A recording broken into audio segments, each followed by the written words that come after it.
Luto ako ng sabaw. Pinaritong isda. Sabaw. Para naalay sabaw. Ayan. Ayan. May pinarito din ako. Tambakol. Dito kasi sabaw lang ang kailangan. Mustasa ang hinalo ko.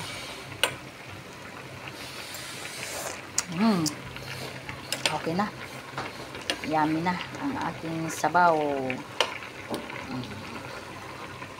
Sabaw-sabaw.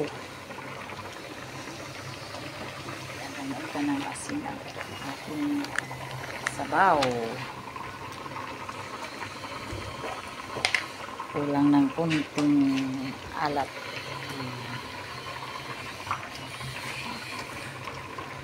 Tapos na ang aking sabaw.